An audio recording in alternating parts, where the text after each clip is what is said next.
My first notice of eel starting to go downhill was 1972 at Cougar Canyon Bridge in South Fork of the Salmon River. I was down there salmon fishing. One lone eel came up through the sands. Coming upstream, I could see him in the sand. I watched him way down, maybe an eighth of a mile away. I seen him.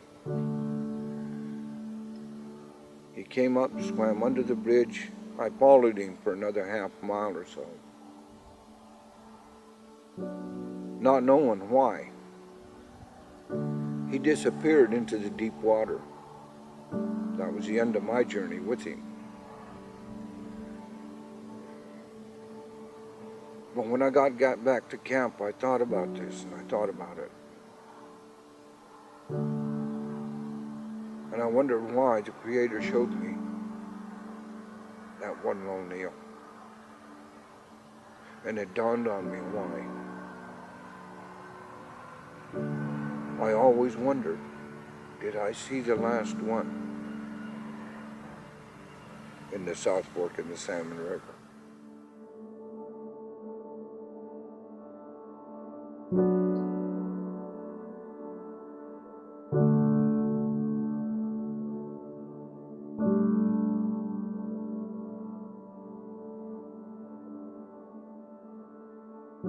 When the world was created, and they said that I will give my body for the people that are going to be placed here after us.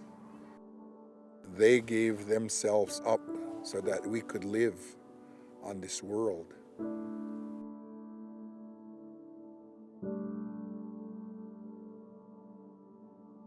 Spiritually, he's one of us.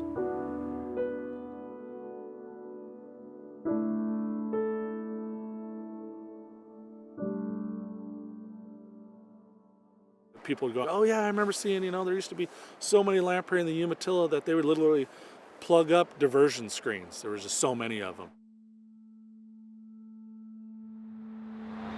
Well, I mean, I don't know if you ever heard the story of how Lamprey the eel got his name, or how it became his name. You ever heard the story, the creation story?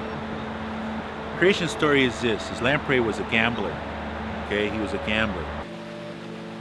Lampreys are prehistoric creatures. They lack true jaws. And Coyote was the creator. So Coyote, he's going about his business. He's along the river there, and here's Lamprey. He's down in eel. He's down there, and he's been talking to beaver and the muskrat. They're actually don't have any bones. They have a little cartilage up in their head and their nasal area. Coyotes, what's going on? Well, Lamprey, eel's down there. He's playing the stick game, bone game. He's beating everybody. They're very strong. I mean, if you can get your hand on this thing, I mean, they're solid muscle. So Coyote walks down to the bank and says, what's going on? How can I play? Let me play you, eel. Eel says, all right. Tribal members knew them as cleaners of the streams. They burrow down, and they're also, when they're juveniles, they're filter feeders. So Coyote beats him first round, taking his stuff. And he beats him again. And so now Eel's sitting there, he has no possessions. He has nothing no more to gamble with. And so they would actually orientate themselves as an ammoset and face upstream, and they had this oral hood that would open up. He says, well, one more game, Coyote, one more. So Coyote asked him, well, what are you going to bet with? He says, well, I'm going to bet you my arm that I'm going to beat you finally. Then as adults, they're finding a host out in the ocean, and they're sucking onto that host. Coyote plays him again and beats him. So this time, he says, I'm going to beat you this time, Coyote. I'm going to gamble you my leg. Their tongue is very raspy, and it serves as a mechanism to burrow into prey and to attach to prey for feeding. Now Lamprey's sitting there with no arms and no legs, right? So Coyote looks at him and says, you have nothing to gamble with no more. Kicked him into the river. And because your mouth got you in trouble, now that's what you're going to suck onto the rocks with. That's a coyote. That's how Lamprey was created, and that's why he's in the river and sucks onto the rocks. See how you can just suck right onto there. So it enables them to negotiate those structures such as falls and stuff like that, cascades that might limit the distribution of salmon. Lamprey climb up and over some of that stuff. These fish, obviously their design works for them, as they've been around and they've looked like this for so long. And yeah, they're definitely prehistoric creatures. When I was doing my initial literature review and just going out and trying to find information about lamprey, I learned that in talking through my oral history interviews with tribal members, I learned that this river, was poisoned in '67 and 1974. 85 and 90 miles of this river. Tribal members told me that they literally saw, even in this section that we're in right through here, literally thousands of lamprey dead along the banks, and it stretched for miles. And the whole reason, that from my understanding, was because they were worried about non-game fish impacting fish that they could sell tags and generate revenue for. Lamprey were usually lumped in this category of other fish or trash fish. People didn't really understand the connection the tribes had with lamprey. People need to understand what the lamprey is. He is a fish that belongs to this river system. He's been native to this river system, so he belongs here, and so this river system needs him. That's the bottom line. I really tie the fish poisoning effort that went on here in the 60s and 70s for the exact reason why we had such a sharp decline of lamprey in the Umatilla. There's no harvest here in the Umatilla River, and hasn't been since the 1970s. It's been 40 years since we've seen a harvest here in this basin.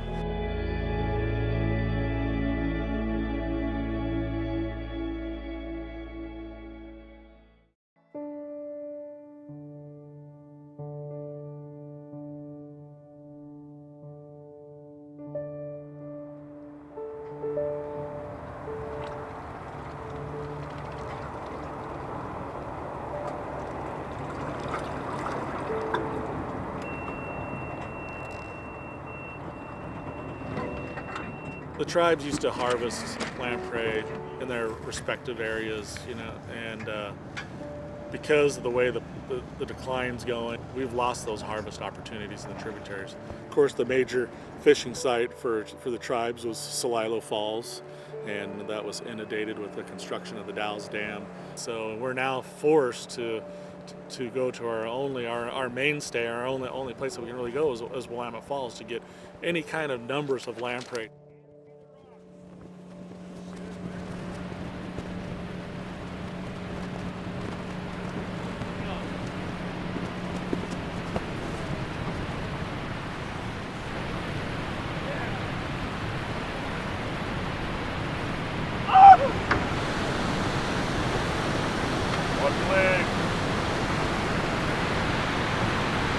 Hold this right there for a second.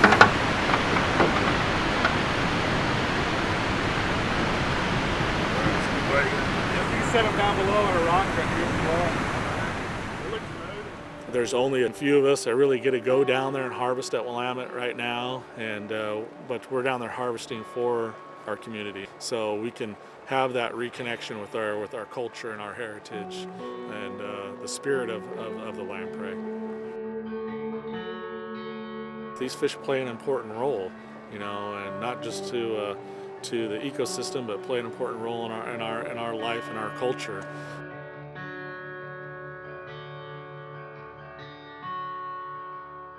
They're involved in our ceremonies at the Longhouse. They're considered one of our first foods. They've always been part of our heritage, and the promise that we made as tribal people to take care of these fish. They sacrifice themselves for our well-being, and we've made a promise that as long as they're around, we would work to protect them. We're really concerned right now because lamprey populations are in decline. And so I feel like we're not living up to our end of the bargain, taking care of these fish.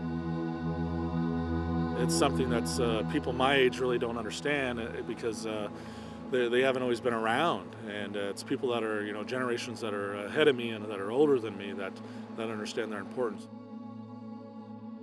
In our religious ceremonies, sometimes we have them, sometimes we don't. When we don't have them, we miss them. And the older people, older than me, they ask, why don't we have asum? Well, we didn't get any this year. They didn't come up enough to harvest enough to have some for the ceremonies. And there are times that I worry that I would sure hate to see the extinction of lamprey in my lifetime. They've been here for hundreds of millions of years. Think about, the huge geological events that they've survived. These things are they're just so old, and to think that they've, survived that long. But it's only going to take 100 years to wipe them out.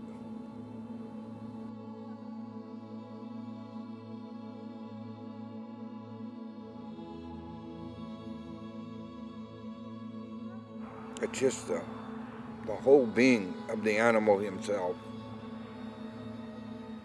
How do we let something that's 450, 500 million years old go extinct?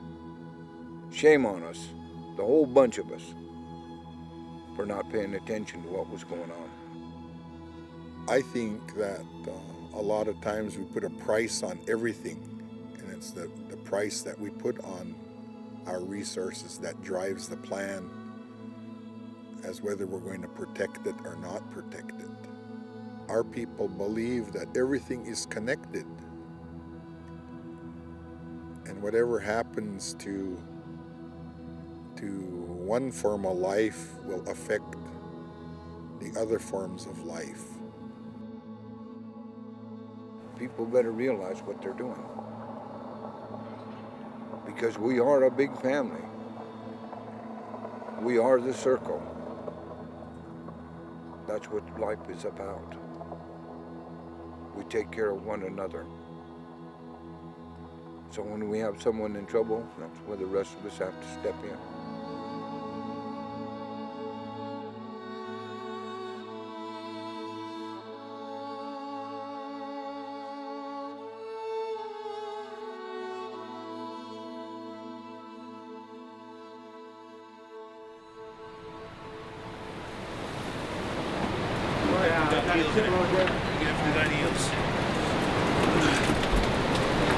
We got eels, boys.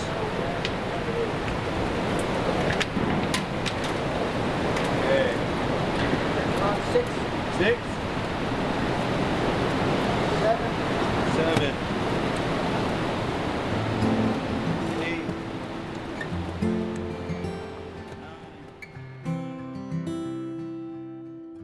Lamprey were once very abundant in the entire Columbia Basin and tributaries of the Columbia Basin. Their range extended all the way up into the headwaters of the Columbia, all the way in the upper Snake Basin. Now lamprey are only really present in the mid-Columbia and the lower Columbia River, and it's really tied to passage through the dams. It's disheartening to understand, and to realize that I've got to go down to the main stem Columbia River and get my hands on these fish. They're not going to return here to the Umatilla on their own. I've actually got to go down there and pick these fish out of a fishway and take them, on the highway to get them up past these facilities. So it's frustrating in that aspect that that's what we've come to. Something that's older than anything else that's out there, that has this very important role ecologically and culturally.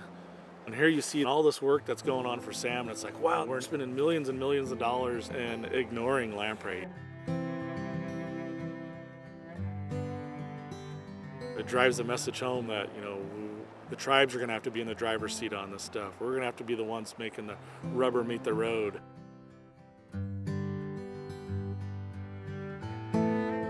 This is a stopgap measure to continue the perpetuation of a species that has been here since time immemorial. I mean, it's been here forever, and we'll do what it takes to ensure the continued existence of this important species. Dire situations call for dire answers. That's basically all we're trying to do here, is trying to expand upon our knowledge on what we learned in the salmon world, can we take that over into the lamprey world? There's a lot of things to understand yet about lamprey behavior, their characteristics, just their overall biology that we're still trying to get a grasp on. It's not just one problem, it's several within the life history of lamprey. The tribes have raised the awareness level, the importance of this fish, that people are starting to understand, hey, maybe there is a connection, with salmon recovery and a healthy stream that includes lamprey. It's lessons learned, and it's like, what are we learning about this fish so we can continue to move forward with, recovery. That's the ultimate goal here.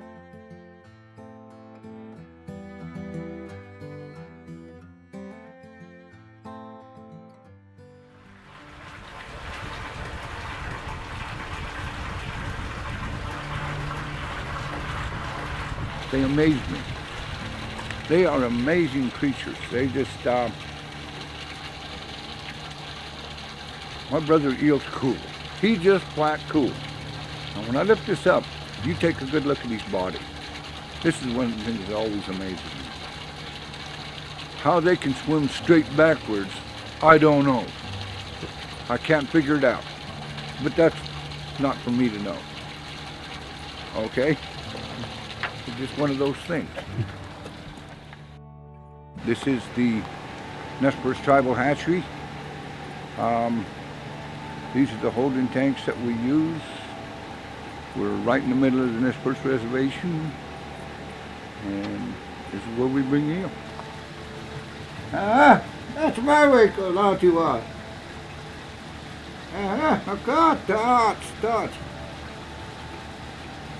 I talked to him.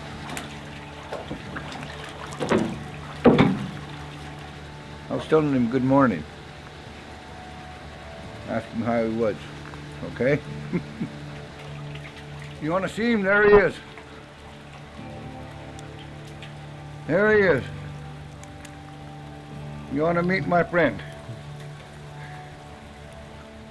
He's looking right at you.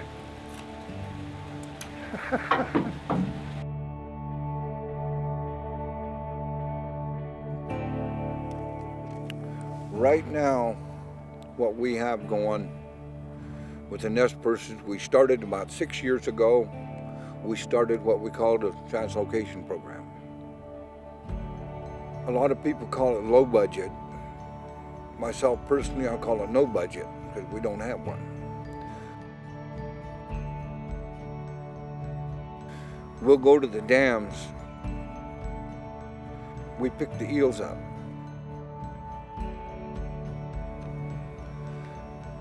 We pick them up, take them inland where our home country is, about 300 miles away, put them in the tribal hatchery. At the end of May, we put them in tanks. We take them to the streams we want.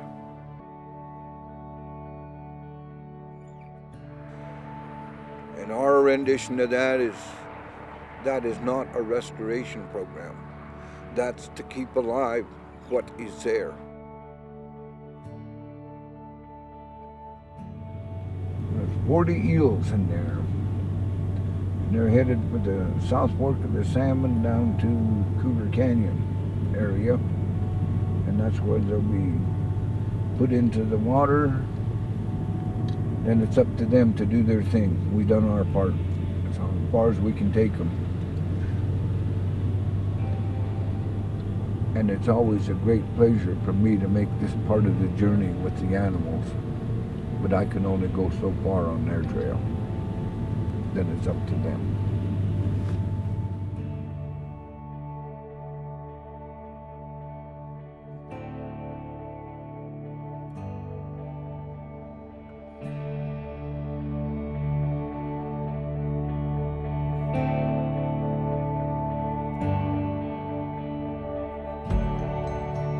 In 1972, down on that far end is where I seen an eel coming up the river, and I followed him clear on up to the cut bank up there, and he went into the dark, and that was him telling me it's time for me to leave. I followed him as far as he wanted me to. But then after I thought about it, what it was all about, it was someone talking to me saying, we got a problem. And that was the last eel I've seen in here. And that was in 1972. So the significant part of it for me is after 40 years, I finally get to bring some of his family back and put them into this stream, which means a lot to me because they belong here.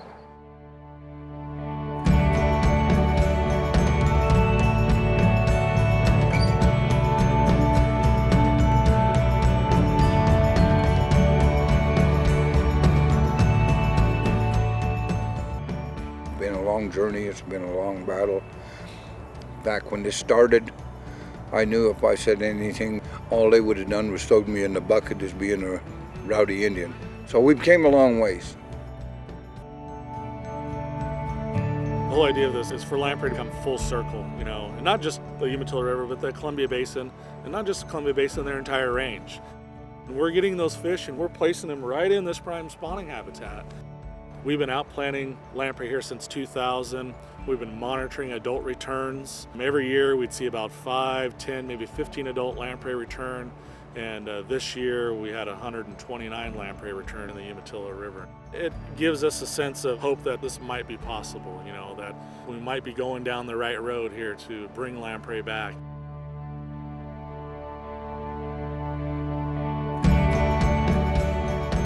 We're working to provide passage structures for lamprey to be able to make it up over the system, so eventually, you know, hopefully these fish can survive on their own and they don't need us going down to the main stem dam. You know, they'll be able to make those treks on their own.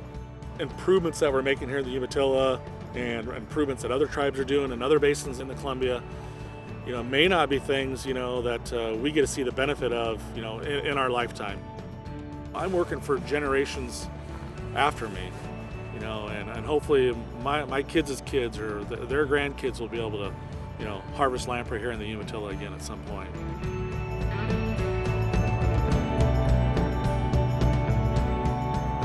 It's a milestone for me because it's just a beginning.